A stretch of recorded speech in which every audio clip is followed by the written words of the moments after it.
Right. So when I was growing up, um, in my secondary and perhaps high school days, they would tell us that leaders are born and that they are not made. Take it again, that leaders are born, they are not made. And I believed in that until when I advanced in life and while interacting with the rest of the world and taking part in some formal leadership courses, I came to realize that leaders could be made. Reason why leadership is studied in school, as you know, studied as a course in school. People learn leadership in school, and if you decide to choose one of the leadership styles, let's say transformational leadership, and you want to become one, why not read about it and try to implement, you know, what it takes to be a transformational leader? So, in the modern context, especially as the world, you know, globalizes further, leadership can be learned and can be practiced, which means if you learn leadership in school, you can come out and become the kind of leader which you want to be.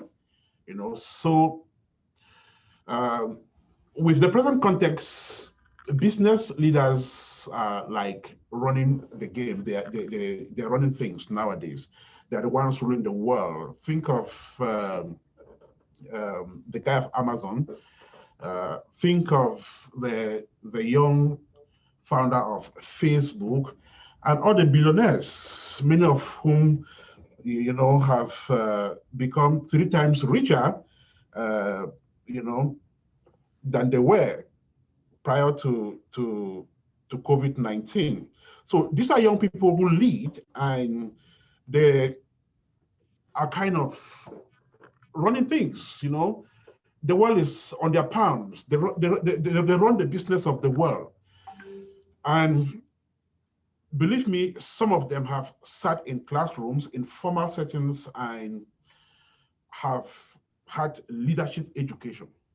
All right. So, which means if you go to school, you can learn leadership styles and leadership skills, come out and implement them.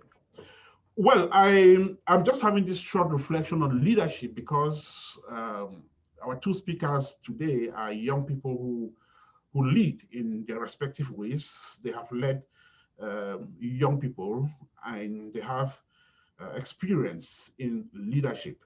We are told that leadership is like uh, you know, the summary of everything. With bad leadership, everything goes just wrong. An example is what we find on the African continent today, where the continent is, you know, increasingly going backward because of bad leadership. But then just change the context a little bit, introduce some little bit of good leadership, then you see the results. A good example is Rwanda, right? Well, let me not belabor the point. Like I said, our two speakers today will be speaking on leadership as well. They'll be telling their stories to us, and we will be here to listen to those stories. With that said, thank you so much. Welcome to this 6th edition of the Progress webinar. I know there are new people joining us. Every edition we have new people joining us, and it's always our responsibility to explain what this platform is all about. So if you are here for the first time, this is the Progress webinar. It's an initiative aimed at bringing us together so that we can interact, know each other, listen to each other's story, and learn from those stories. Believe me, those stories are inspiring, motivating, and at the end of the day, there is always something we will tap out of this. In the past editions, we've had people, you know, promising to work with each other after after the session. So that is the spirit. That is the aim of this. My name is Ernest Kanjo. A lot of you know me on radio, but like I always say, this is not radio. Apex One Radio is a partner to this initiative, but then this is a much more informal setting where we interact and we talk freely, learn from each other, and see how we can progress from there. So it's the 6th edition, and we are now beginning at exactly 7 minutes past 4, which should be 7 minutes past 3 in Texas. Before we start, we have some housekeeping rules, just so we can manage ourselves properly. First, we would like to mute ourselves when we are not talking, just so if there's any environmental noise, it shouldn't interrupt our conversation. Then, whenever it's your turn to speak, you can just unmute yourself then, and you'll be able to speak and be heard. Secondly, if you want to speak, especially during the Q&A session, just indicate by a show of your physical hand, or you can use the digital icon to do so. I will be here to usher you in to speak. Then we have a chat option, a chat box here. Use it as much as possible, especially when the speakers are telling us their story. So use the chat box as much as possible. Then we will listen to each speaker. After every presentation, we will engage them in a Q&A session, at the end of which we will have a general question session where you can either, you can choose who you want to direct your question to. That will take just like 2 or 3 minutes. Then at the end of the exercise, we will do what we call evaluation. We will try to assess what we would have done today, say where we went wrong, where we went right, the ups and downs, and how we can improve on this. So I guess we are set to go. Let me find out from my speakers if they are ready. Akwi, Tita, are you guys ready? Yes, we are. Right, so our speakers are ready. This course of people are here to listen to your stories as well. They are ready, they are always ready. And I guess it's time to kick off. So we are going to begin with the younger speaker, the lady, of course. Akwi is just 23, take note. But at this tender age, she's done quite a lot. She's led an African student community in one of the biggest universities in the United States of America. I'm talking about the Ohio State University. For those of you who know that that university, it's one of the best in the country, and it's that university's teaching hospital. The Wexner Center is known to have done some of the best works in the area of COVID-19. I've had to interact a lot with the health professionals at this center. But like I said, the Ohio State University is one of the leading higher education institutions in the United States. So our speaker is a student in that university. She is an engineering student. She doubles as an entrepreneur. She is into natural hair styling. She's also a humanitarian, and she will tell us about that in the course of our conversation. So Akwi Anyangwe is the former president of the African Youth League of the Ohio State University. I will not continue the introduction because she understands her story better than I do. Let her take over from here and tell her story, then we'll be back to ask her the questions. Akwi, are you ready? Yes, I am. If you are, then over to you, and thanks for accepting to be one of our speakers today. You are so very welcome. It's a pleasure to be here. Thank you for that grand opening, that grand introduction. Yes, my name is Akwi Anyangwe. Everything that Mr. Kanjo has said is true. I'm an engineering student, and I also do a lot of work outside of school. I have a natural hair business where I do natural hairstyles for both men and women. I also take part in a little bit of humanitarian studies and humanitarian activities. So we can start off by talking about my journey becoming a woman, a Black woman trying to study engineering. I was born and raised in Baltimore, Maryland. My family, we are all from Cameroon. Both my parents, my mom and dad, are from Cameroon. Bamenda, born and bred. So I know my culture very well. They instilled it very deeply in me. And I've always been an advocate for Black and African advancement. Moving from Baltimore, Maryland, I came to Columbus, Ohio a few years ago, and I came and I stayed here by myself. And I started off my engineering journey, taking engineering classes at Ohio State University. And when you have African parents, African parents, they want the best for us. They want the best, and their perception of what the best may not be what our perception of what the best for us is. So, I was exposed to pharmacy. I was exposed to being a doctor, being an engineer, being a lawyer. But there's so much out there that I was ignorant to. So going into college, I knew I was good at math. I had really good math teachers growing up. So I'm like, okay, I'm gonna do engineering. Out of those 4 professions, African parents only want lawyers, So I chose engineering because that's what was closest to any math related subject that I could do. So I go into college, I'm like, yeah, I got this, I'm going to be an engineer. And I get to college and I get slapped with so many different things, so many different subjects that I had no idea about. So I take a step back and I'm like, oh no, I'm not happy. I'm not happy doing engineering right now with all this new information that I have. And I learned about myself that I'm a person of experience. I like to experience things, and I like for my experiences to make sense to me. So doing engineering didn't make sense to me at the time because I'm like, I'm not doing this for myself. I'm doing it for my parents. So I started to dabble in other things. I studied African studies. I studied sociology. I studied philosophy. I studied a little bit of business. I studied a whole bunch of different things, trying to figure out what exactly do I want to do for myself. Because I hadn't had people around me who had done those type of things. Everybody around me was doctor, engineer, lawyer. So I'm like, I want to try something different. And I'm that type of person. You can ask anybody from my household. I was always the one doing the opposite of what everybody else is doing.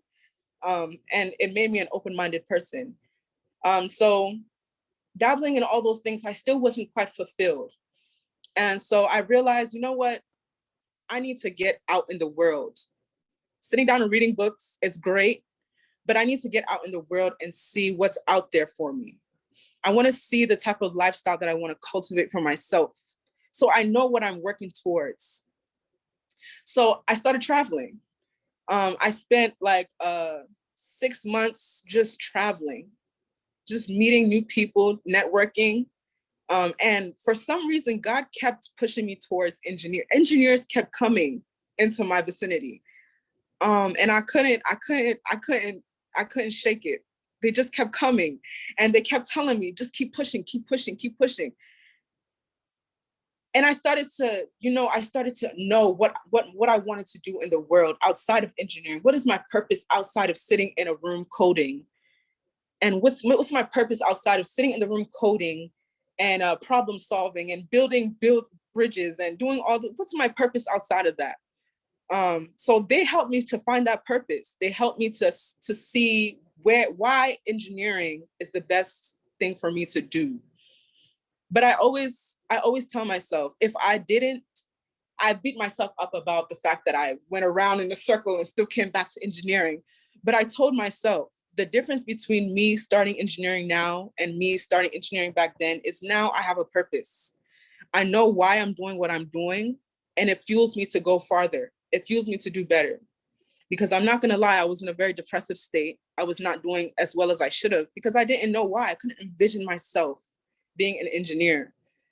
So now I would say I know why I'm doing it. I do want to build some structures back home in Cameroon. I want to build home health facilities in Cameroon. And I think my engineering expertise would help me with that a lot. So it makes sense to me now.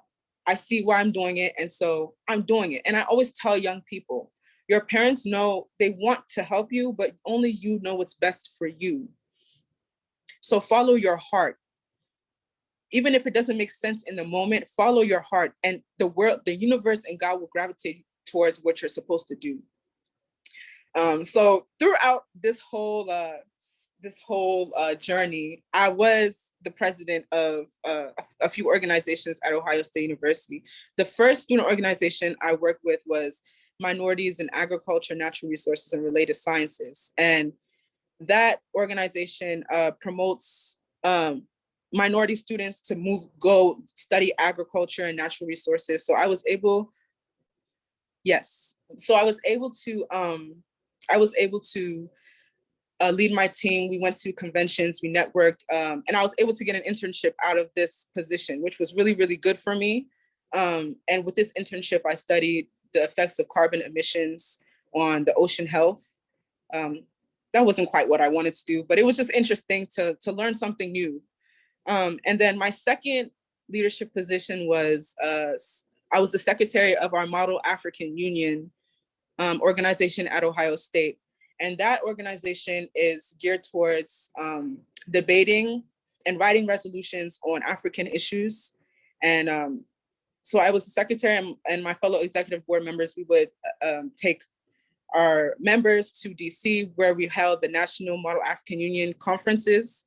And we would debate on issues, and we would write resolutions on issues, and it would get sent back to the African Union, which was great.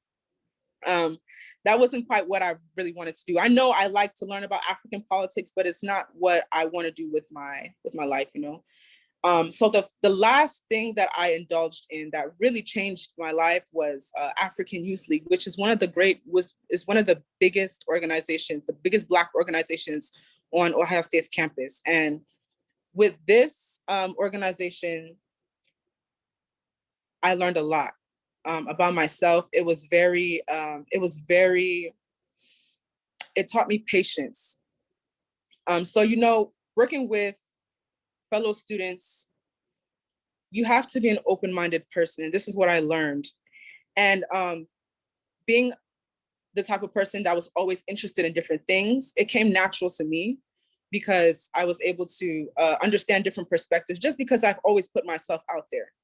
So I learned that, at least from my leadership style, I'm the type of leader, I like to serve the people. I don't like being a dictator.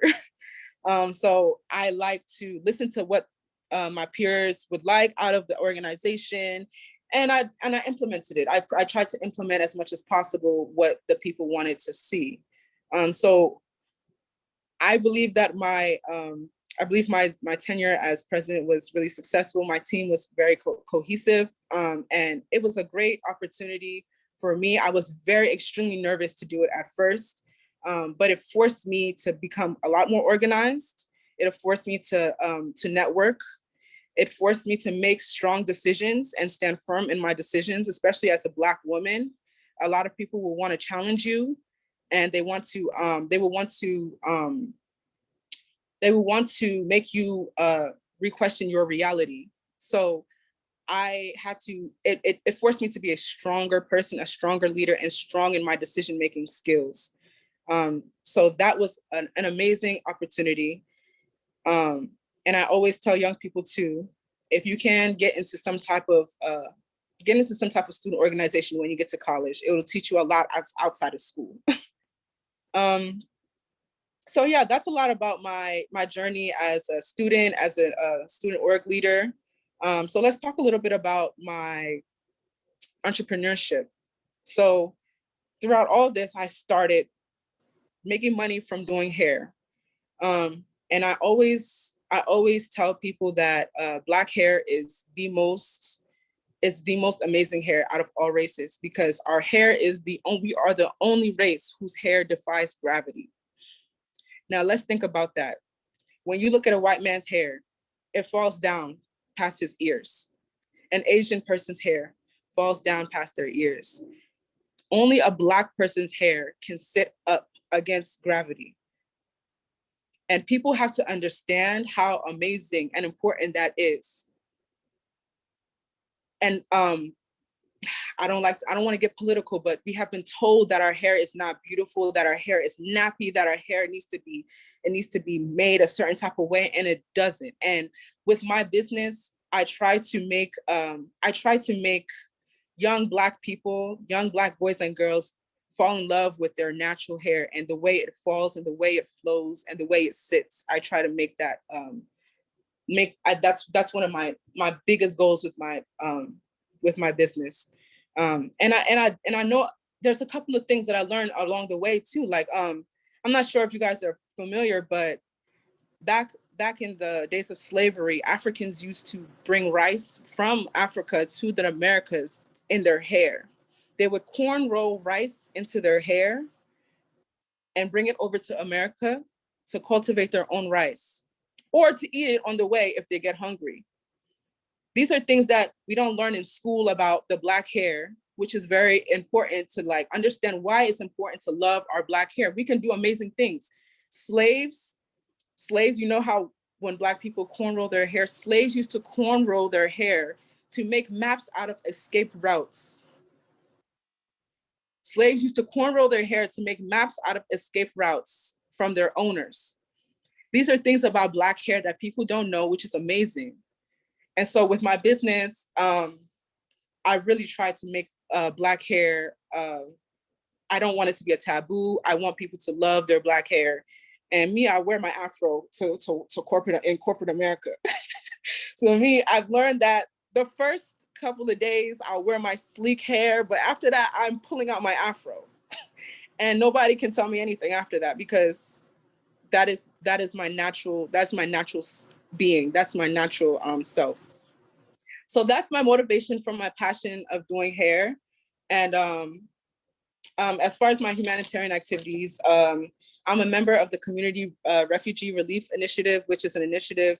I'm not sure if you guys are familiar with the war that's going on in Cameroon. A lot of Cameroonians are being displaced in Nigeria and other neighboring countries. So this organization looks to support them with food, education, medical supplies, anything that's needed for people that were displaced from the war. So I'm a member of the organization. I've held fundraisers to raise money to send to Cameroon for these, or to Nigeria and other countries for this initiative. So those are just a little bit of the things that I do. But if you have any questions, I'm open to questioning. But thank you all for listening and thank you for your time. Wow, that is wonderful. I was like speechless when she made some revelations, which, like I put here, simple observations which are not common, like Black hair sitting up against gravity. I mean, that's quite simple to observe, but I'm just coming across that for the first time, and it is true. And also, I've learned a lot about Black hair today. That's great. Wonderful presentation, Akwi. Thank you so much. Like I mentioned, she's just 23, but she's achieved this much, rich experience. You would think that she's a woman in her 50s, 60s with all of what she's achieved. But in just a few years, she's been able to do all of this. Quite interesting. So, Akwi, this course of people are here. They will definitely have some questions for you. So, you ready for that? Yes, and I will answer to the best of my abilities. All right. So, my first question, I'll just ask a quick one, then I will allow the rest to ask their questions. My first question would be this. Let me go back to the Black hair thing. Tell me, did you have to do a lot of reading about Black hair to come up with these great observations, which I guess a lot of us are just learning about today? Yeah. So yes, I did have to do a lot of reading because I too was very ignorant at some time about how amazing our hair was, and I used to actually perm my hair So once I started to read about the significance of our hair, my entire outlook on it changed for sure.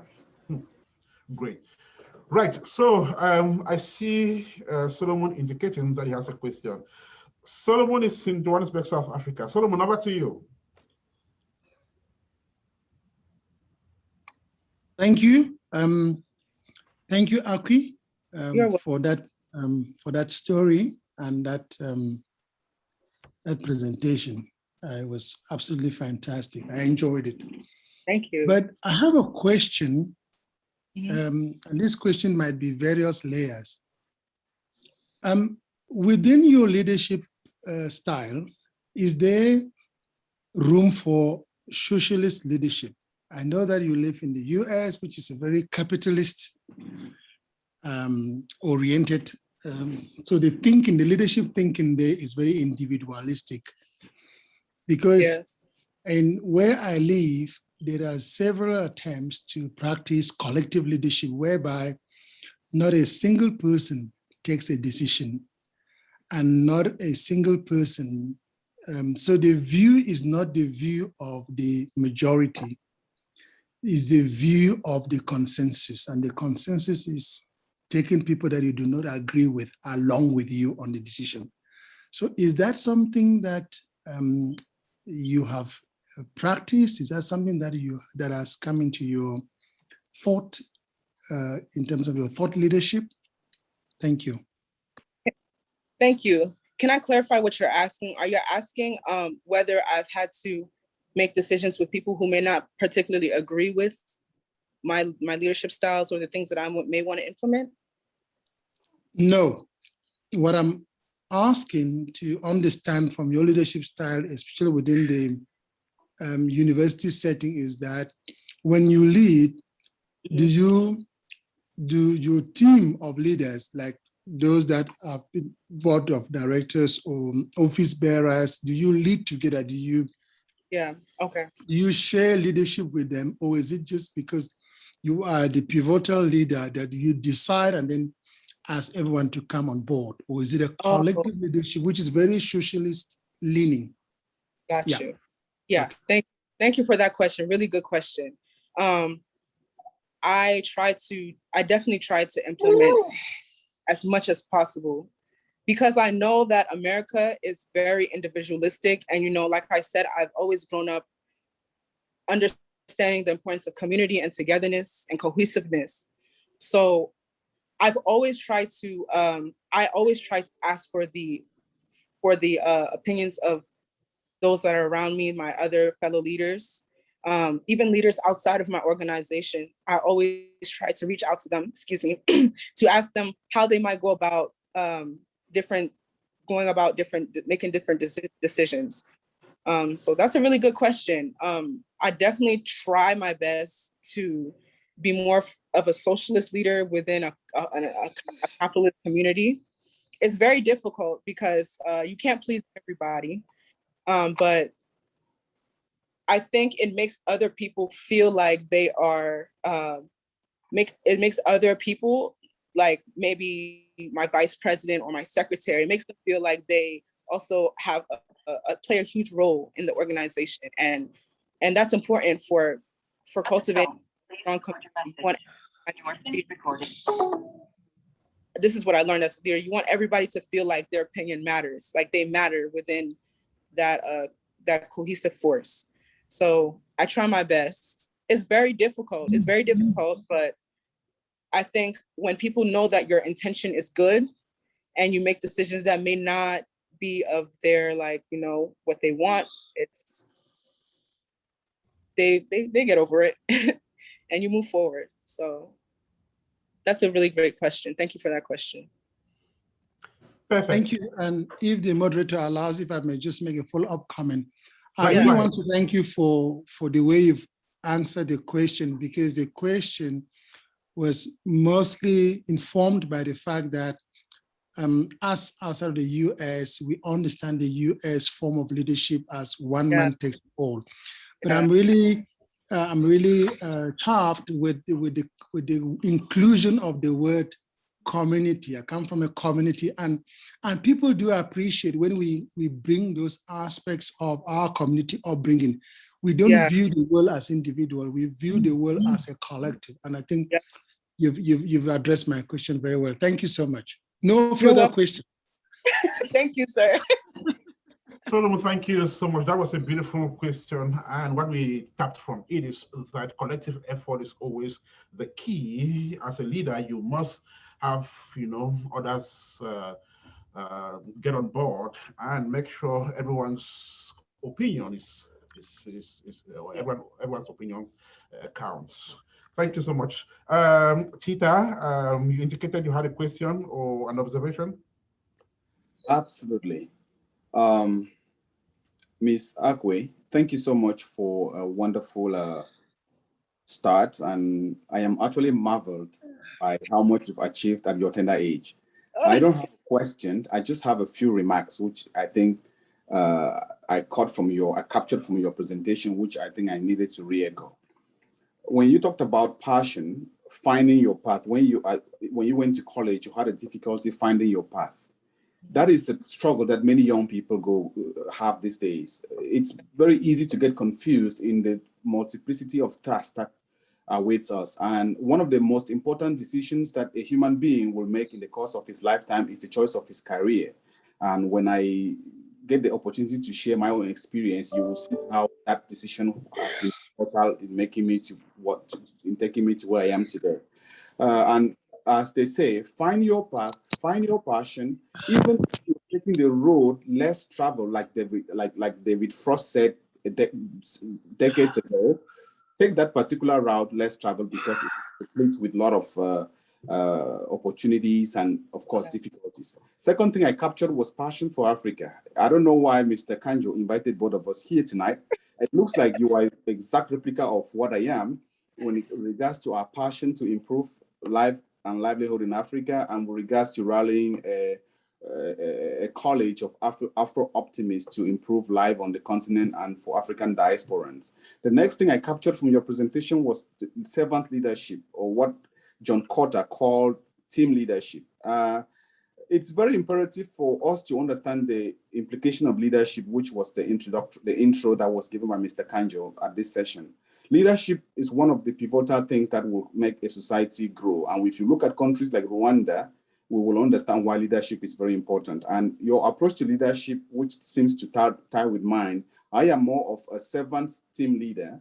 In my approach to leadership, I listen to the members of the team and make sure that each and everyone has a voice, because it is only then that we can capture the disagreements and iron them out, and then capture all the talents and skills in the team so that together we can come to a unified vision. Yep. You talked about natural hair. I am a naturalist myself, and I feel that the whole idea of accepting yourself is the genesis of mental freedom. If you accept who you are as a human being, you will be better able to love yourself, think out of the box, do that which you're supposed to do to emancipate yourself and to empower your own kind, and collaborate with the rest of humanity. So I want to thank you again for that. The last thing, the last thing I picked up was your passion for humanitarian work. I have been a humanitarian for as long as I can think, and I also have joined my own little quarter to take care of people that have been displaced because of what is happening in Africa and in Cameroon and in other parts of the world. So having said that, I want to thank you for that. Now, the speaker from South Africa made reference to something which I don't agree with. He made mention of the fact that the American society is individualistic in terms of leadership. I seem to have a different viewpoint. Corporate America uses a continuum or a matrix of leadership style. At one point, it could be team leadership. At one point, it could be individual leadership. At one point, it could be servant leadership. There are a whole lot of different leadership approach as far as corporate America is concerned. Case in point, the federal government has a president whose powers is heavily limited by what the Congress and the Senate says. To declare war, for America to declare war, it is the responsibility of the Congress to declare war, not that of the president. So in that perspective, I seem to have a different viewpoint with regards to the kind of leadership style that America uses, whereas with regards to other countries. However, the family model The family model in America is individualistic, contrary to the family model in Africa, which is communal. Let me put it that way. Having said that, I feel that this multiplicity of opinions is actually the raison d'etre for our being here today. And I want to thank you again for what you're doing. And in my last remark, what you're doing is very, very vital. Please keep on. I see you as a trailblazer, and I look forward to seeing all that which you will achieve in the course of your life. Thank you so much. Wow. Thank you so much for that spiel, sir. I'm looking forward to listening to your story. You seem very inspirational yourself. We have to connect after this. You seem like you're a trailblazer yourself. So thank you so much. Thank you. This is so wonderful, and I love the interaction. Yes, let's make it as interactive as possible, and I like the exchange of ideas. Peggy is in the United Kingdom. She has a question. Over to you, Peggy. Oh, hi, amazing panel. Wow. Thank you for being, in the discussion today. And Akwi, you're such an inspiration to our Black women. Right, I'm so inspired. I'm so touched by your achievement so far at the age of 23. That is phenomenal. Thank you so much. Yeah, so I just want to contribute in terms of me as a parent. I've got 3 kids. My first son just turned 18, and my daughter is 16. And I was having this conversation about the path that they want to take in their life, because like you rightly say that what our African parents would wish for their kids, it's not what they really want. Yeah. So it's beginning to get me into that lane to say, you know what, it's not about what I want, it's about what they want. But there is one thing that stood out so well for me, because we are having this discussion about leadership. That is the leadership of tomorrow. So whatever thing we are building here, in the things we are doing, we are trying to make sure we create some part of leadership. It might be leadership for our children, for our grandchildren, or leadership for the next generation. And one thing that I've found as a problem is that for us as parents to be able to create a clear path for our kids to take leadership roles, we as parents, we need to also take some initiative to make sure that we train ourselves, we teach ourselves, we develop ourselves to be able to have the skills and the abilities to guide our kids towards that leadership direction.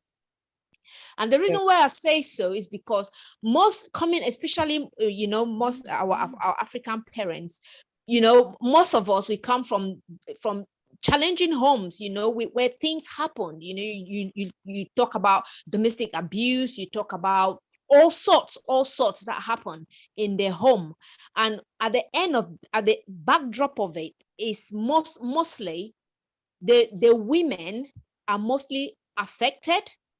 And when the women are affected, who are the ones to unite the children, who are the ones to kind of equip the children with the skills, the confidence, the self-esteem, the belief, the identity, the values that they need to be able to pursue that leadership path. If these women as well, if they are destroyed within, then they may not be able to give that guidance to their children. So for us to create that leadership path, I just want to stress that it's something that we parents as well, we need to be taking it as a responsibility for ourselves to develop ourselves emotionally, mentally, so that we can guide our children, to give them the confidence. Because the achievement that you've achieved so far, Akwi, is because of the confidence, and I'm sure because you got some good role models in terms of your parents. Structure. They had vision, and they passed down that vision to the kids. And that is one thing that we parents, we need to, because if we parents, we don't know our vision, we don't know our purpose, we don't know our why, then how can we guide our children to also know their why? Yep. Wow, that's great. Peggy, thank you so much. As parents, we need to know our whys so that our children would know theirs. So that's wonderful. Great. Peggy, thank you so much. Peggy, we have like three more questions, then we'll run off with Akwi and move to the next speaker. Solange, over to you. Thank you, sir, and good afternoon, everyone. Thank you, Akwi, for that fantastic presentation and amazing story, and congrats for all of your achievements. And first of all, to begin with, you have a very beautiful smile. I should say. Yeah, those things matter to a person's personality. So you have a beautiful smile and a beautiful personality. But my question to you, before I go there, is just to say, you know, that's amazing to hear. You know, you had to overcome that. I don't want to call it peer pressure because it's not. I want to say parent pressure, African parent pressure, which we almost every one of us go through when we come to the United States. You say you were born here, so for those of us who came in here, and the struggle, I can relate to your story because they would pressure you, be a lawyer, be a doctor, you know, one of this, you know, top professions, like they say, and anything outside of that, it looks like it's not success, it looks like you're a failure and all of that. So I had to go through that struggle with my mom and have friends and relatives, you know, the pressure to become a doctor and a nurse. I was studying to be a nurse or a doctor back home, but I was studying because that was their dream for me. I didn't know what I wanted for my life. But at some point I realized that's not the path I wanted to take. So I started doing something different that I found fulfillment in, but I struggled with that pressure you just talked about. So, well, because of time, I'll just go straight to the question. My question is, how did you overcome that pressure at the moment to finally go back and find out, okay, this is my purpose. I want to do this for myself, not because they want you to do it, but because you wanted to do it for you. And now you really enjoy the profession. You're really feeling fulfilled. And that's, to me, that's everything. Yeah. So I think I just got tired of being negative. I got tired. I was losing friends. I was losing opportunities. I was losing my mind because I was being somebody that I wasn't. And the moment I stood up to my parents and I told them, this is not what I want for myself right now, was the moment I gained a lot of my confidence. And outside of my familiar home, in my business ventures, when I was able to say, okay, this is not what I want for myself right now, my natural hair business boomed. I started networking and I started getting put in certain rooms that I had no idea I would ever be in. And once good things started to happen for me, after I just made that decision just to stop being a sheep, good things started happening. And I just knew that this is what I have to do for myself right now. I have to find myself right now if I'm going to be happy in this world. And that's where it led me. After that, like I said in my story, it took off. But what fueled me was just like my friend said, you have to know yourself. You have to find yourself. If you don't do that, you will never be happy. And I wasn't happy, and everybody could tell. And I just had to stop that. I couldn't do it anymore. And that's what fueled me to make that decision for myself. Great. Thank you. Yeah.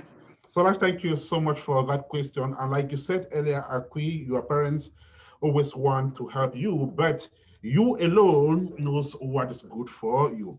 We're going to take the last question for our first speaker. Then we will move to the next speaker.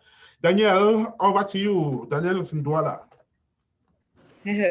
Good afternoon, good evening, everyone, wherever you are. This is Danielle Asamanto from Douala, Cameroon. I'm super excited to be here and listening to a brilliant young millennial like myself, but you're pretty younger than myself. In fact, I just kept on saying, wow, what a great achievement at a very tender age. But I'm really inspired by your story, you know. And there's one particular area that you mentioned that you need to find your why, you need to find yourself, because at that moment, in fact, I just want to share my own story very quick. Like, when I was 23, at 23, that was in 2000, and I don't remember quite well, but some like 4 years back, I haven't found my passion yet, my purpose yet. I have my master's degree, but I was confused. What is my purpose? I have a master's degree in this, but is that really what I'm called for?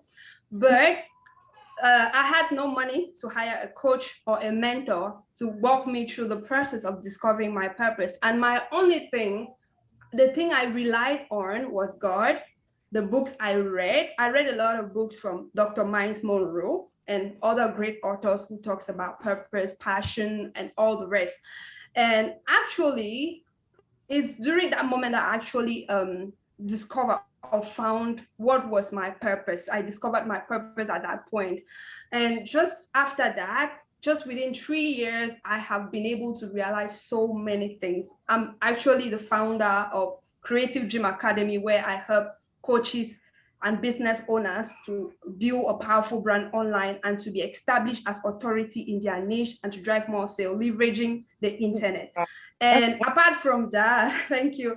So apart from that, I also, I am also the founder of a Dream Apartment, where I connect people that are looking for a rental apartment, maybe on short term, so I connect them to apartments in Douala and in Cameroon. So just within that short period of time, and I also wrote my book, which I'm helping millennials, because I have always wanted, because that's, with all what I've gone through, I've always wanted to help other young millennials like myself by telling them that it is possible, despite the circumstances in which you find yourself at a given moment, you can make it. At a certain point, I always imagine that it's always going to be easy for me if I move to the US or in other countries, it's going to be easy. But I had to say to myself that wherever I found myself, I'm going to make it. So the great challenge nowadays is that most of our young, most of these young millennials, they feel like, okay, they need to be in these Western countries in order to make it. And I really understand, because the economical and the economical situations of our country is not always very favorable. Like, can you imagine that at 28 and 30, you find people that have not yet found their passion? They are still confused because most of them have not discovered the purpose of having a mentor, a coach, and the rest. So what do you think? Like, I feel like at this stage, I really feel like something has to be done for this young millennial, which is why I wrote this book you're actually seeing on my cover, on my background. So what do you think, and what can you really tell, a piece of advice you can give to any person that really feel like, any millennial, young millennial like yourself, that feel like, because they are actually in Africa. I can't hear you very well, man. One thing is that the situation in Africa is completely different from, Can you hear me now? Yes. Can you? Okay. So I'm saying that what can you give to someone as a piece of advice to someone that feels like, okay, it's only when he goes to, do you think that the environment in which we find ourselves at a given moment is a threat to our progress or our success? Do you feel so? And what can be done for some people? What can actually be done for some people that feel that because they are in Africa, they can achieve great things? Yeah. Mm-hmm. So that would be all. Thank you so much. You're welcome. Thank you so much for your question. And congratulations on everything that you yourself, you're amazing. Thank you. Congratulations on everything. Thank you. I've never, this will be a very difficult question for me to answer because I've never lived in Cameroon. I can't fully understand what it means to struggle in Cameroon. So any advice that I would say would be coming from a Western perspective. And I don't like to impose Western ideas on Africa because we live differently. I will say that for anybody that wants to advance in their life, one of the people that asked the question said something about being emotionally intelligent, understanding your emotions, understanding why you are the way you are, understanding your trauma. I'm not sure if everyone here has ever taken that time to really understand their trauma, understand the pain that they've been through, and use it to fuel them to be better. I think across the world, that is one way that everybody can move and do whatever, they set their mind to. Because when you're still living within a lot of emotional turmoil from maybe your past, it's hard for you to focus on your future. So that's one thing I would say. But as far as practicalities on how people back home may be able to, work around the system and do better for themselves, I can't really say too much about that. I'm sorry. Okay. Beautiful. That said, I guess we are going to move on to the next speaker. Daniel, thank you so much. But I have a short one, Dennis. Okay. Come on, Josh. Quick question. Thank you so much. A very short question and a very quick one.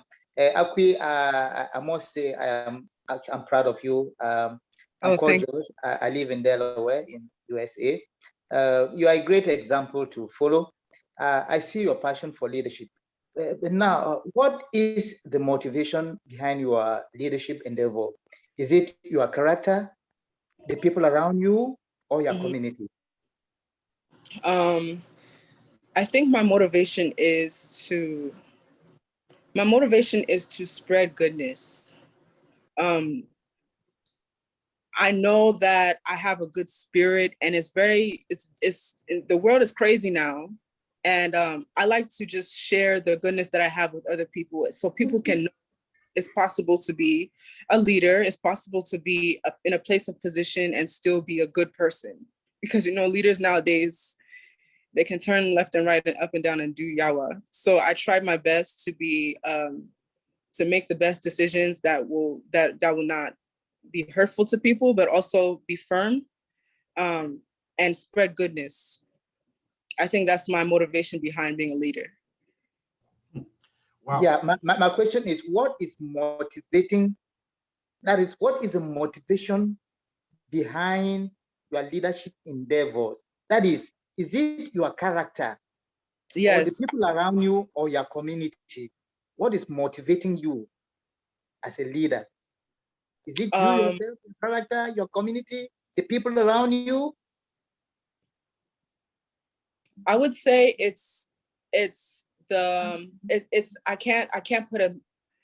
would say it's my character and the people around me. Okay. Because my character is who I am.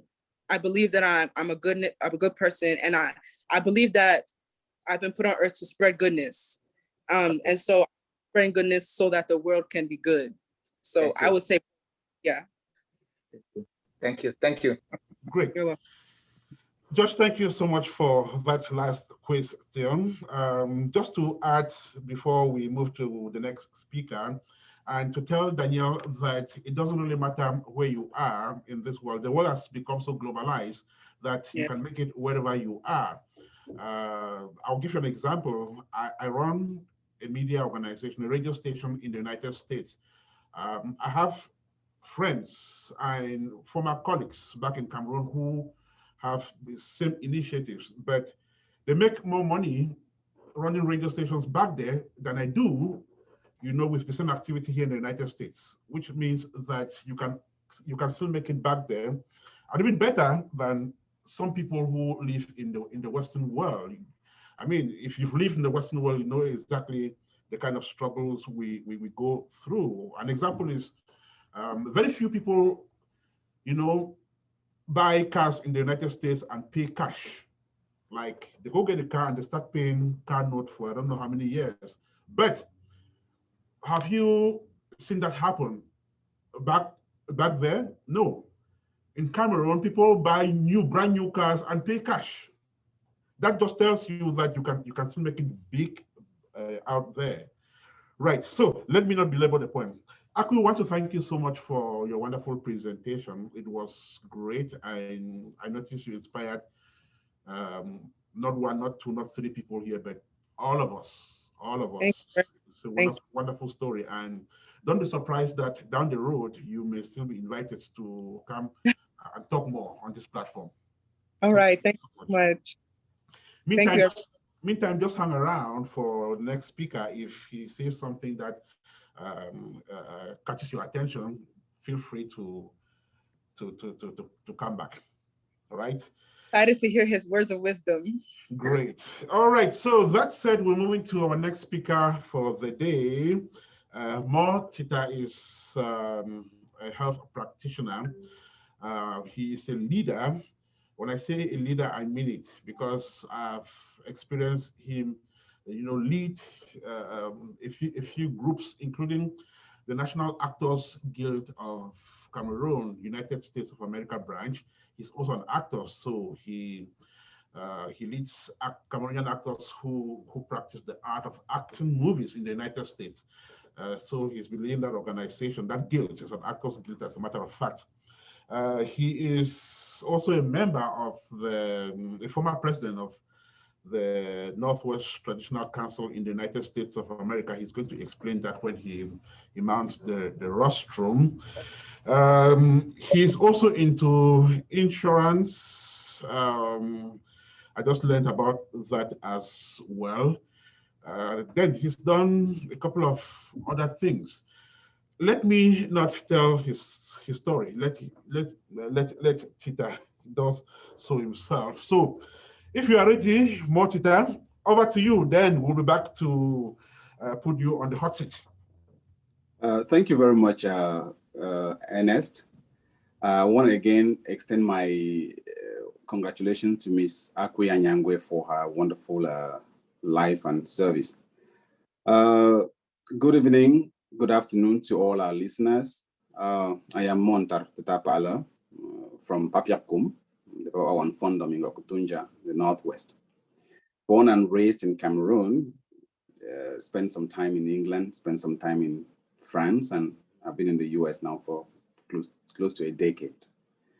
I am a nurse, my initial training was at the training school for state registered nurses in Bamenda, and I headed to the Faculty of Medicine and Biomedical Sciences at the University of Yaoundé, where I did a bachelor's degree in nursing and did leadership in organizational management in nursing in the UK. So in that regard, I am a 2012 Commonwealth Fellow. Did some part-time training as a perfusionist in Paris, France, because my passion was all about anesthesia, so I had to quit. Other than my professional career, I've been an actor since 2001, started in Bamenda, did some movies in Yaoundé, then moved to the States. I've been doing some movies, but I've largely kept my acting career on the low profile to follow my passion, which is healthcare. Community service has been the bedrock of my life. Back in the secondary school at the GBHS in Dubai, I was one of the prefects when we had a student population of over 2,000 students, and I helped coordinated that. When in the nursing school, I was a social prefect, helped coordinated my class of 47 people. In the Faculty of Medicine, I was the student union of the I was Secretary General of the student union in the Faculty of Medicine, probably one of the only few Anglophones who have held that position. And equally was part of the national executive of the Cameroon Nurses Association as affiliated to the Commonwealth Nurses Federation. And it was in that light that I had to earn a fellowship in England. As a nurse, moved to the US, got my NCLEX, got involved in some critical care working here in the US, and somehow stumbled on the US Northwest Funds Council through the help of our fathers, two of our prominent fathers here. We'll talk more about that, and have been involved in community service through the Northwest Funds Council since then. It's my honor to be here, and I look forward to sharing more about what I do with our audience and learning from them as well. Great, thank you so much, Mo Tita, and we will want to hear from you further. Just tell us how that journey has been. Tell us how, what you've achieved along the line in various areas, in acting, in healthcare, what we should know about healthcare today, and the challenges you've made along the road, and and just what you think is the future of young Africans, who come to this country. Now, go right ahead. Thank you very much, Mr. Kanjo, for that wonderful question again. In my opinion, the most important thing for a young person to do is to figure out what your passion is. I'm happy that Ms. Akwe finally found what her passion is. And there are a lot of young people, not only in Africa, but across the world, who are similarly confused given the multiplicity of factors, including the media, including parent pressure, including peer pressure, that kind of compound our reasoning and make it difficult for us to have the clarity of mind to choose what we really want to do. But I would encourage every young person listening to the sound of our voices tonight to do his or herself the first justice of figuring out what his passion is. Because if you figure out what your passion is, you will be able to weather the storm. Whatever path you choose in life, there will be storms that will come your way. Whether you choose to be a medical doctor, a pharmacist, a lawyer, an engineer, a nurse, a teacher, a mother, an agronomist, there will be storms that will come your way. And if you make that choice of a passion of your job or your career based on passion, you will stand the test of time. That is the first thing I have to say. Earlier, after I had my advanced level, I was one of the few people that had probably stood out in terms of biology and chemistry back then in the university, in GHS back then. And my biology and chemistry teacher told me I wanted to go to ENS Bambili so you can teach biology and then teach chemistry. Teaching was really not my passion. So I said, I don't want to do this. I had wanted to be a minister of the gospel when I was much younger, but owing to family factors that could not clear the way for me, I opted to do something that would allow me to touch the life of human being in a direct fashion. So I chose to become a nurse. And that decision has taken me to this particular point where I am today. And in my next life, I will still want to be a nurse because it is my passion. And I have gone places because of the decision of the choice of my career. In fact, there are two decisions that every person needs to ponder about very tactfully before you make a choice. The decision of the career you will spend your entire life doing and the decision of who your spouse is. If you are a wonderful man or a wonderful woman, you have to ponder over who your spouse is supposed to be, because that is the person that can make or break your vision. That is the first thing I had to say. Secondly, it has not been an easy route. While I was doing my nursing career, I got into acting, and I have a few movies, like several movies to my name, and I've even done productions with Liberian and Nigerian colleagues here in the States, but all of that has largely been kept aside. Of course, here in the US, I had the opportunity to be given the honor to be given the opportunity to lead the Actors Guild, which we were thoroughly involved and saw all that we tried to do to rally all the actors of Cameroonian descent to put our hands together to see how we could encourage our craft here in the diaspora. Now, with regards to community service, I have been largely involved in the Northwest Funds Council, thanks to the endorsement of my father, the father of Papyakum people, His Majesty Fuekumshi II, to whom I send special greetings this evening, which I think he should be listening from somewhere in Yaoundé, where I sit in Funds Council, not on my behalf, but on behalf of His Majesty and on behalf of the Papyakum people. And the Funds Council is actually made up of a group of funds, kingmakers, notables, princes, and queen mothers from different parts of the Northwest and Southwest and Western region who are residents in the diaspora, especially in America here, who find it necessary to preserve our culture and tradition and use our culture and tradition as a means to improve the livelihood of our people. I will cite two examples of what we've done. In the past life of, before I even came on board, I want to send special greetings to Mbatengwe, Victor Take, all His Majesty von Ganjo, Kennedy of Njurong, His Majesty von Ayeng, Godlove of Makong people in Bamukumit, His Majesty von Bumi of Kasu Fondom, and His Majesty von Tassa. So Funds Council has been involved in sponsoring children, orphans in Cameroon in different villages. We've given close to 2,000 scholarships in the past several years. We also was involved in helping donate basic needs to internally displaced people in Yaoundé, Douala, and Bafoussam. So you see, just like our younger sister mentioned, humanitarian work is the rock of what we do. And personally, 3 things actually motivate me to get out of my bed every morning: service to my family, service to my community, and service to God. And if you define those 3 things in one word, it is service. So I, like Akwi said, we have been put here to serve one another and to serve God. And in the course of my life, I hope that in doing all that, I would meet other people of like minds with whom we can join together and make the society a better place. Having said that, I came to the realization that wealth building was a major problem within the African diaspora community and within the African African American community as a whole in the United States. If you do a little research on generational wealth, economic empowerment, you will see that the gap is just so much. Just to take, for instance, the home ownership in America. If you look at home ownership by race in America, you will be gnashing your teeth. If you look at basic things like 401k, life insurance, these are things that help us pass generational wealth and empower our younger ones, our children, our families. So I got into wealth management and wealth development because I came to the realization that, having been born from a humble background, it was imperative for me to make sure that my own children should not go through the same experience I went through, and also to share that experience with a lot of other people who have similar experiences like myself. It has not been easy. The challenges have been enormous. Unlike Akwi, who was born in the United States, I came from Cameroon.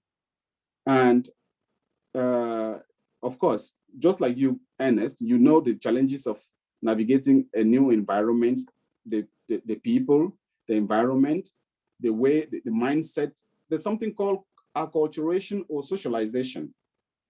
People who have not lived in the United States would never understand the meaning, the mind shift that needs to occur for somebody to successfully adapt. As you move within our community, you see a lot of our people who have suddenly given up. Many of them have given up and they have taken refuge in alcohol and drugs because the society is what it is.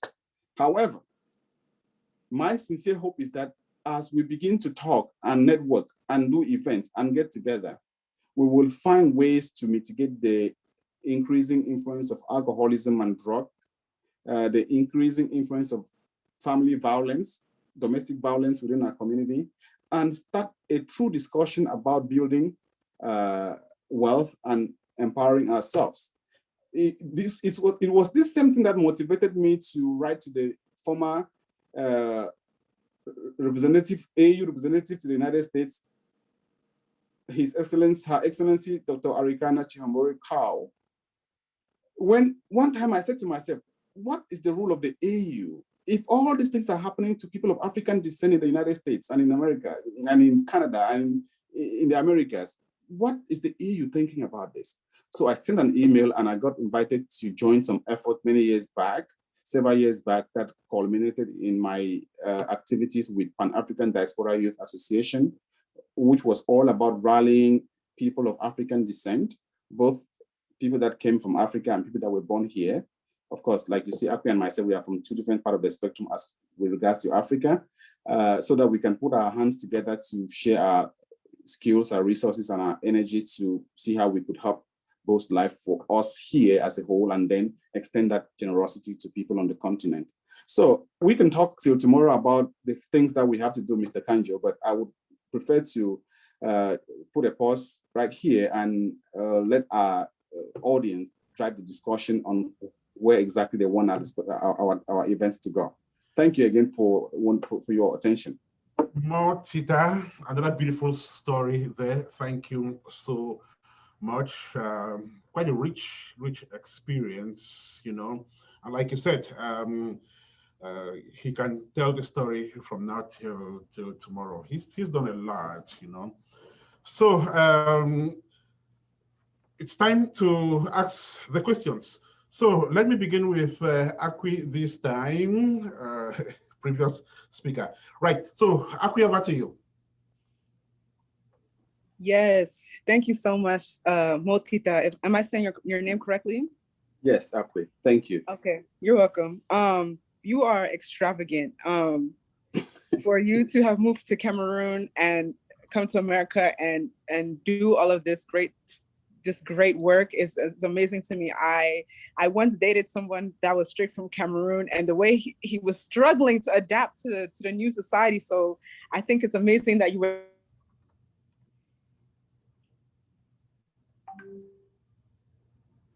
that you experienced when you came. I think we lost you. Yeah, we can hear you now.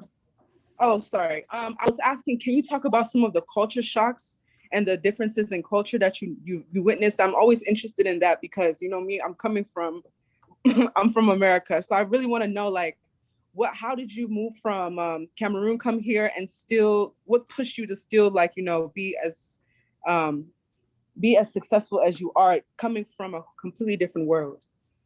Akwe, thank you very much. I think your question is like a nail right on the forehead, a square peg in a square hole. First and foremost, before I address the notion of the cultural shock and the struggles I went through, I want to say my mindset was made from the very beginning of who I am. I am a man from Papyakum, Gokutunja, Northwest.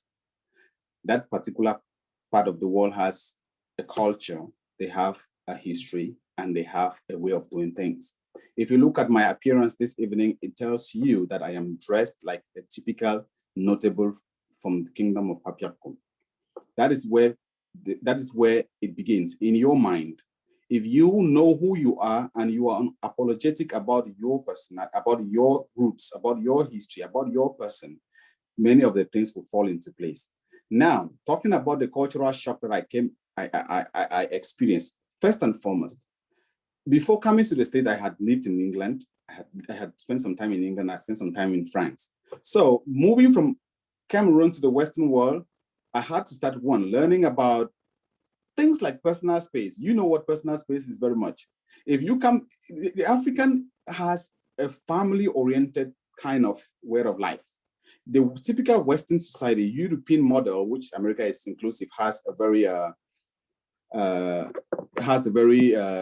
individualistic model of family model. So if you are talking to somebody, just by coming too close to the person, you are already invading somebody's personal space, and that can be very offensive. As an African male, a black, Africans talk very loudly. If an African male speaks to anybody loudly, you're considered aggressive.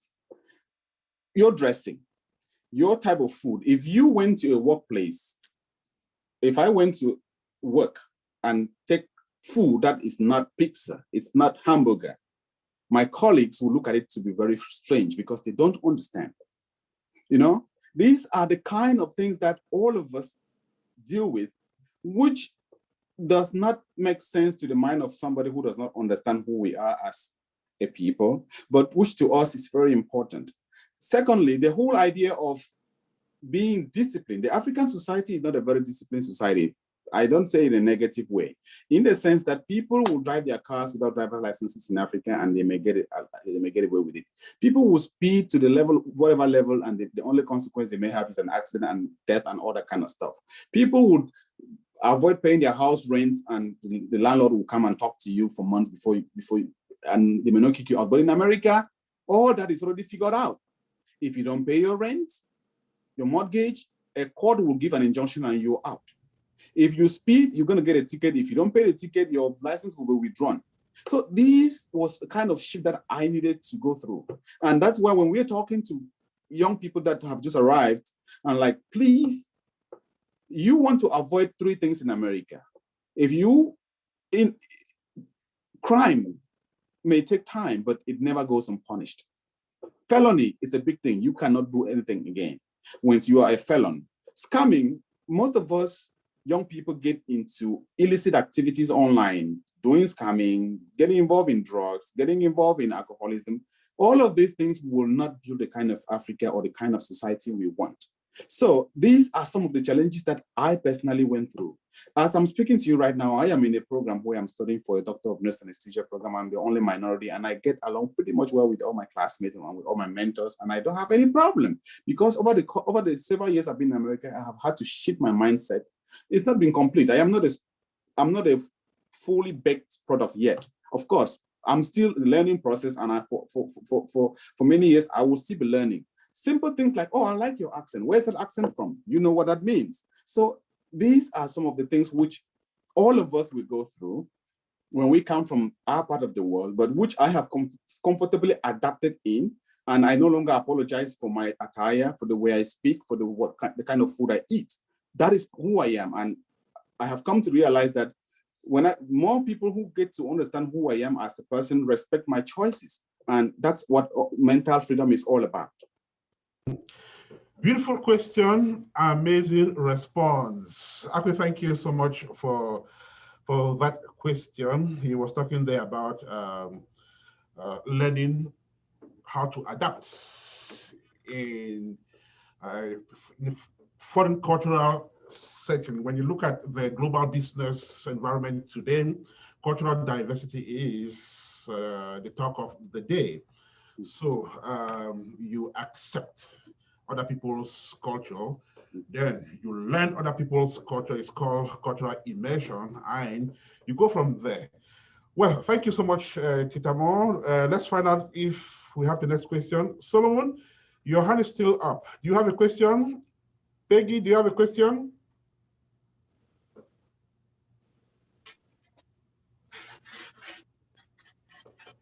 I have a question. Okay, George, over to you. Mr. Tita, I want to thank you so much for your expose. Let me put it so. And you said something very, very interesting. You said you missed being a minister of gospel.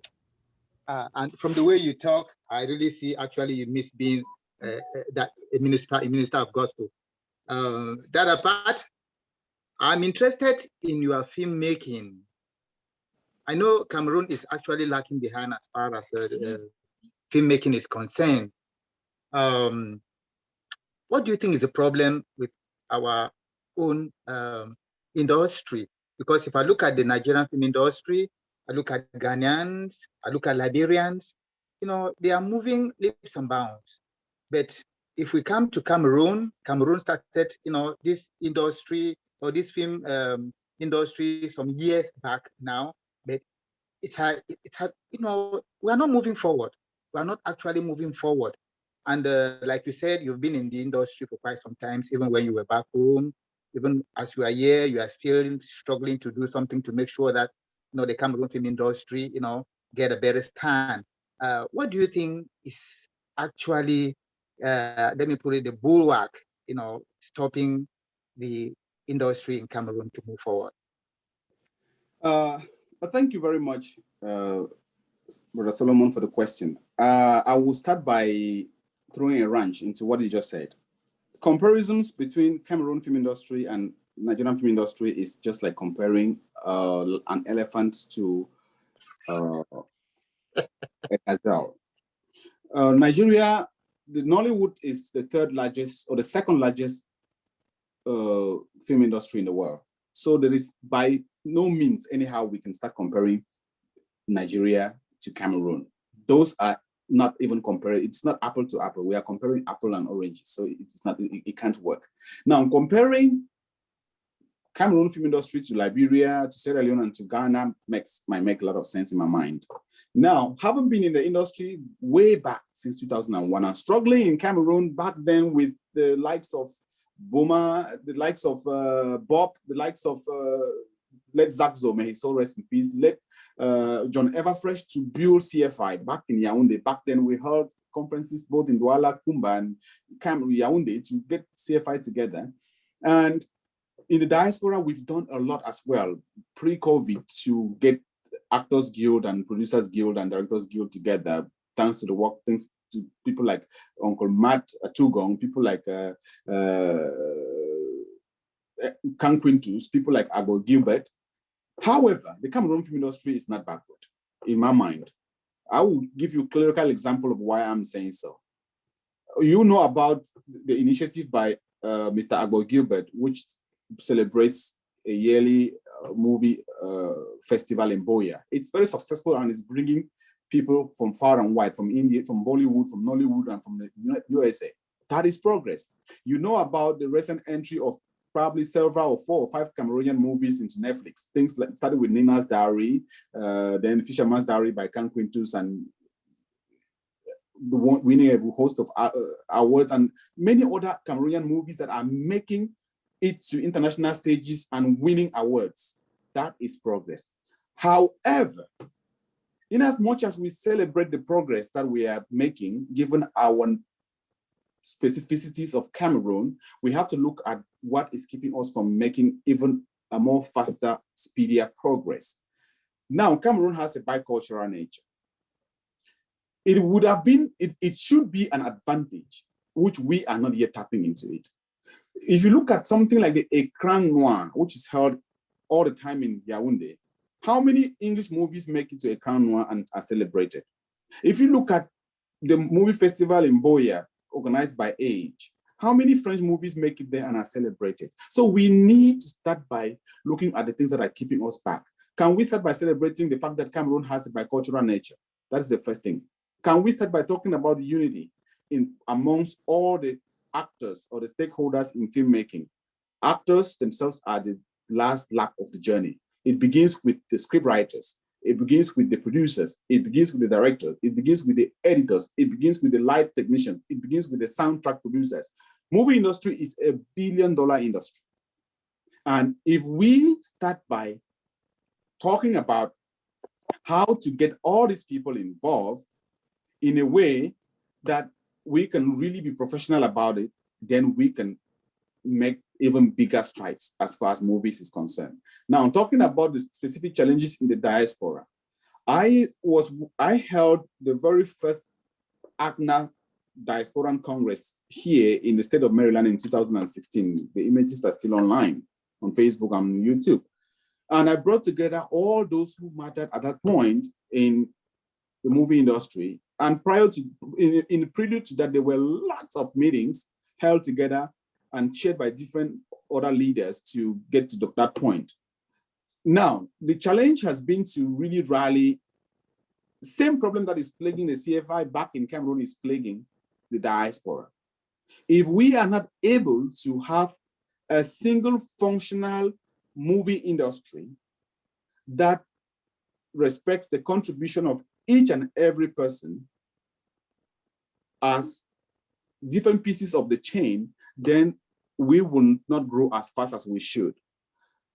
To conclude, there is no reason to compare. There is absolutely no reason why we should think of comparing the Nollywood to Cameroon film industry. It is incomparable, given the size of Nigeria, given the size of money they have to spend on film industry, on filmmaking, given the size of how long they've been in the industry, how powerful they are, how famous they are. Now, back to us in Cameroon. If we avoid the tendency of being individualistic and being segmentalized and being compartmentalized and leave out a little bit of politics into it, I feel we can grow even faster. But is Cameroon film industry not growing enough? Yes. Is it growing? Yes. Beautiful. Thank you so much, Tita. But what can we do to encourage Cameroonians to watch Cameroonian movies? Because it's not been long that I left Cameroon, and I want to make you to understand that Cameroonians don't watch Cameroonian movies. If you go to Cameroonian homes, if you move to 10 Cameroonian homes, you will find about 8 watching Nigerian or Ghanaian movies. Absolutely, I agree with you. Even the diaspora is the same thing. But the Nigerian movie or the Ghanaian movie did not just start. We are going through a stage in the life of the industry. When Nigerian movies started, I'm pretty sure most Nigerians were watching soap operas from Brazil and from the US and from Europe. It has gotten down to a point where the Nigerian society and the Ghanaian society is accepting Nollywood and the Ghanaian movie industry as part and parcel of them, and they are relating to the stories.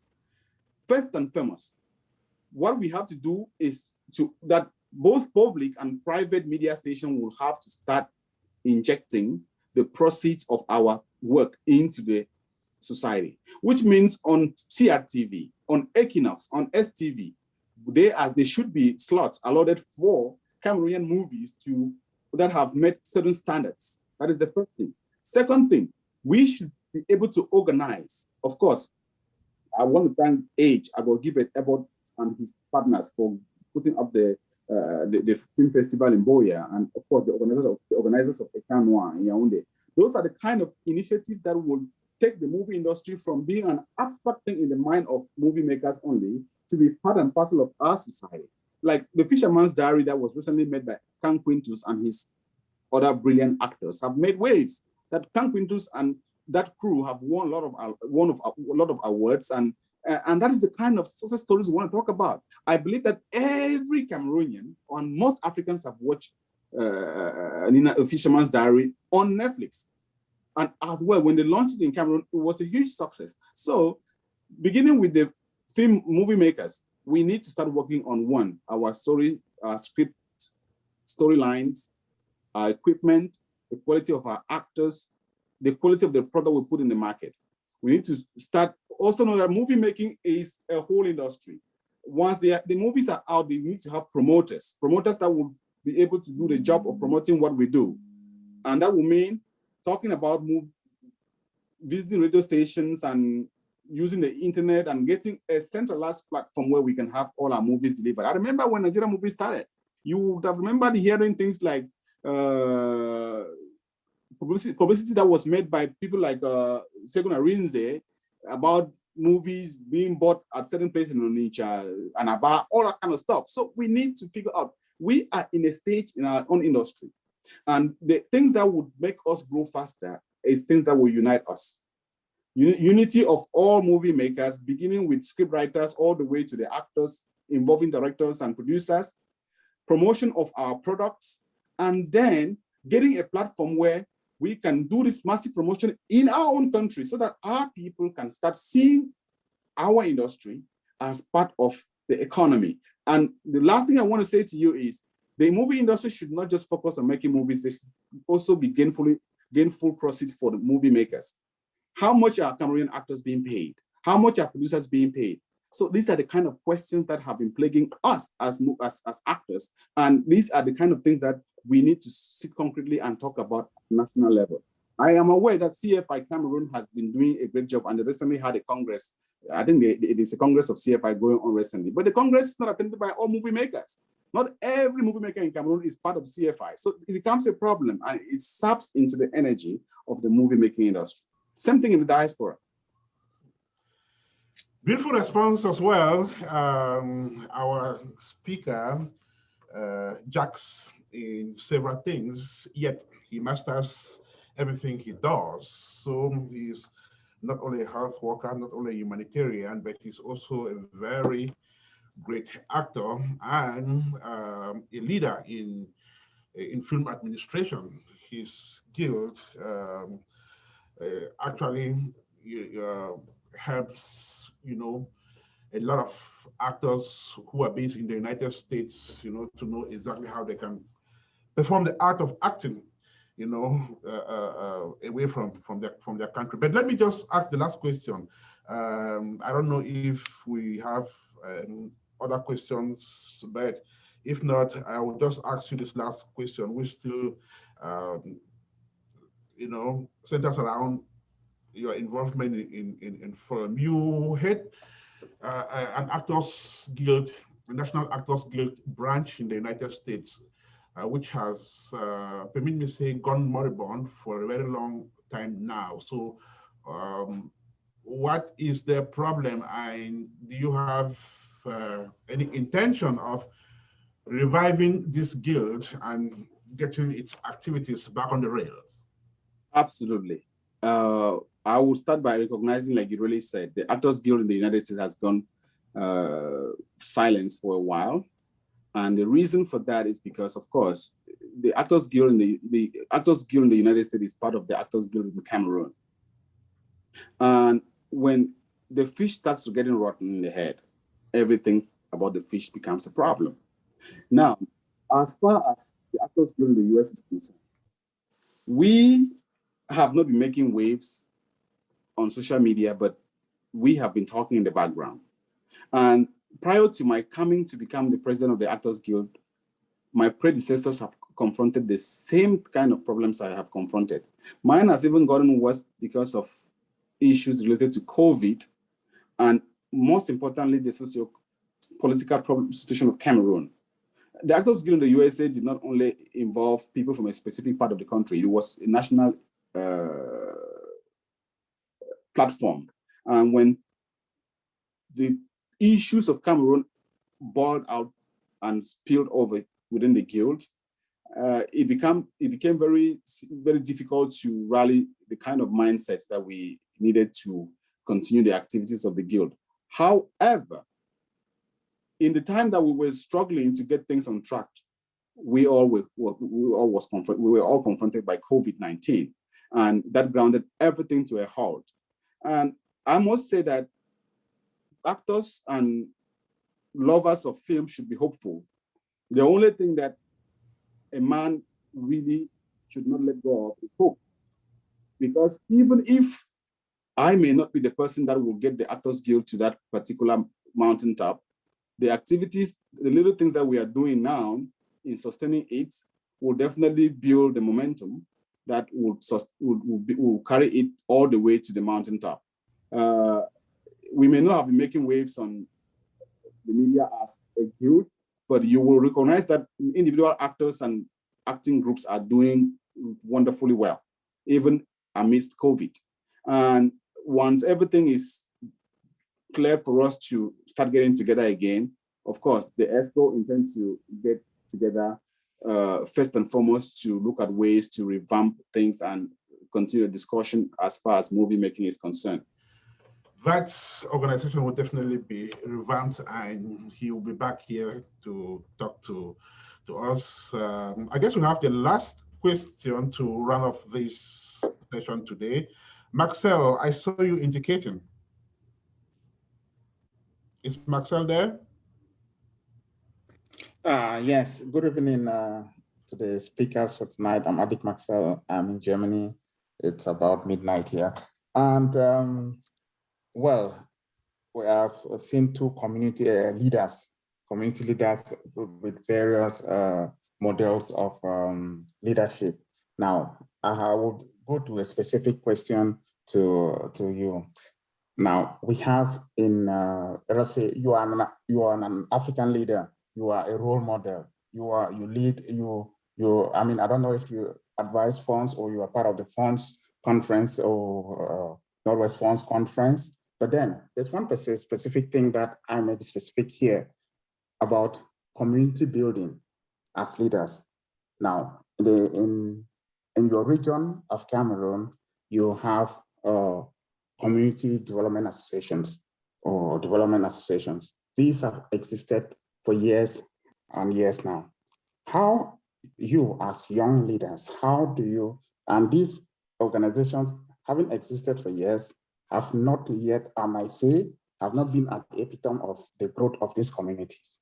How do you as young leaders foster this development association? How does your role, how does your model of leadership foster this development of communities, both in and out of the country, because these communities exist within and out of the countries? Thank you very much, Marcel, intervening from Germany.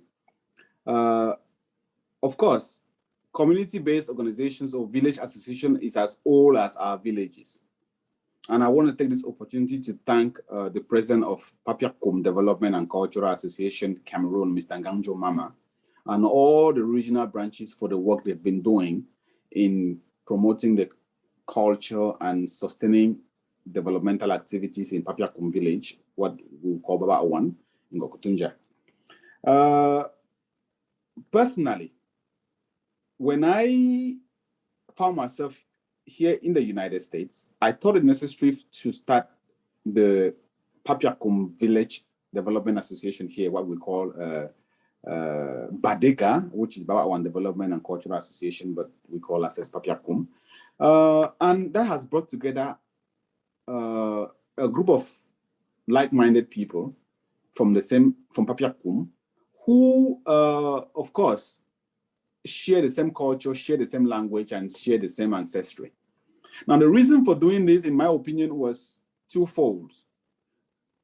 To give an opportunity for us those who were born and raised in Cameroon and in our ancestral home to maintain that which we learned in the course of our growing up as children. And also, secondly, to give an opportunity for our children who were born in the diaspora to be immersed fully into the ways of their forebearers.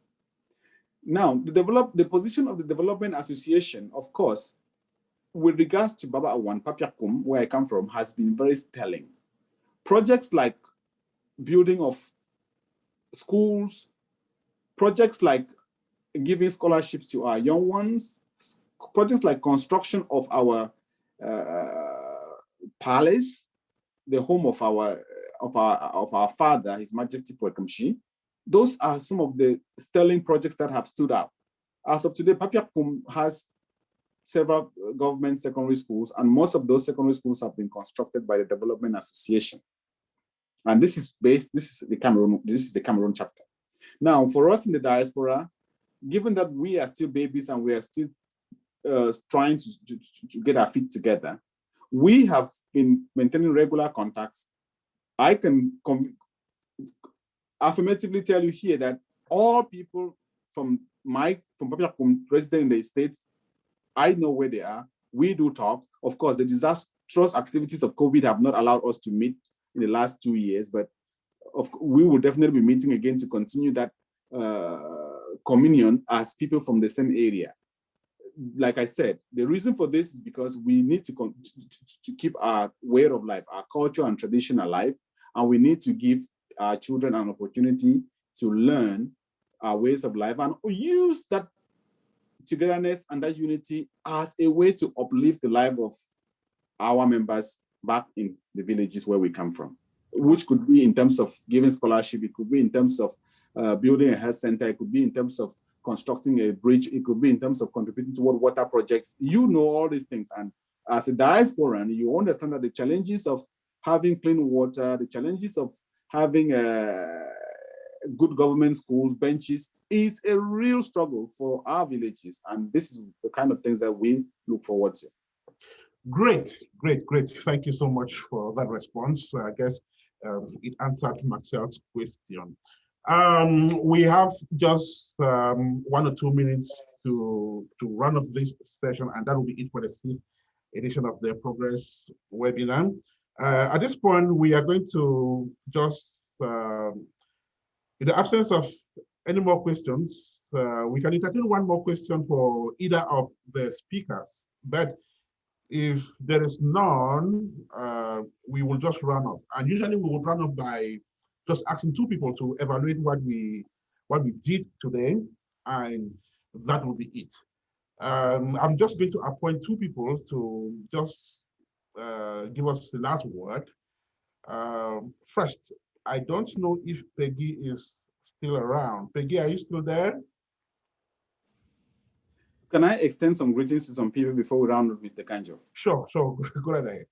Well, I want to start by extending greetings to His Majesty Papyakum II of Papyakum in Yaoundé, my family in Papyakum village, in Bamenda, in Douala, in Minnesota, in Louisiana, in Maryland, and of course, special greetings to all those who have taken our time to join us here tonight.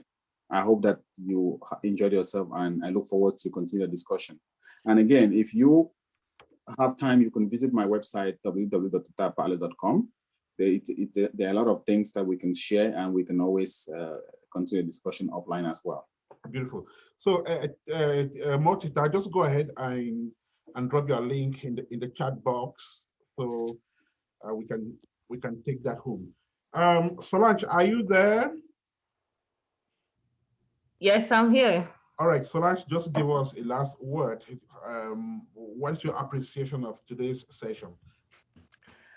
I really think that I'm really impressed every single time we gather here for this webinar. Because this just very little to say as concerns what we need to do better next time, because I just feel the webinar is taking a life on its own. It's just getting better every single time. It's just better and better. So I really thank you for putting this initiative together, and I thank the guests. It's been just wonderful and exceptional and inspirational. And I can just only say it's only getting better on its own. It's just getting better. The guests are amazing every single time. Awesome. So thank you so much, team. Thank you so much, Solange. It can only get better. Come on, George, are you there? George might have left. Okay, so I guess we are done for. I am there. Okay, George, just say one last word in a few seconds. How did you find the session of today? I must say very, very interesting. I think the speakers we have today are actually equal to the task, and normally they were actually highly inspired from their exposés. We could determine that, and I wish that next program we should have same type of personalities to be able to, why not, teach us and be able to be as role models to this particular program. Thank you very much, Ernest. Beautiful. Thank you so much, George. Indeed, we had an interesting session today. Akwi and I want to thank you so much once again for accepting to be one of our speakers today. And like I said, just be on the guard. We may have you come back, someday down the road. Yes, right. Thank you so much for having me. Great. I want to thank you once again, and do have a fantastic rest of the day. Tita Mo, I want to thank you again for accepting to be one of our speakers today. It was a great one. We are not going home empty. Today we have, at least we've learned a lot. So once again, thank you so much to the two of you, and hopefully you will be back again, like I said. So we really appreciate your time. So do have a fantastic rest of the weekend, and may God continue to bless you. So to everyone, thank you for being part of this 6th edition of the Progress webinar. We are back in 2 weeks, precisely on August the 13th for the 7th edition of this great program. So once again, thank you so much. Have a great weekend, and take good care of yourselves. So bye, everybody. Thank you, Mr. Kanjo. Goodbye. Bye. Thank you, everybody. Thank you.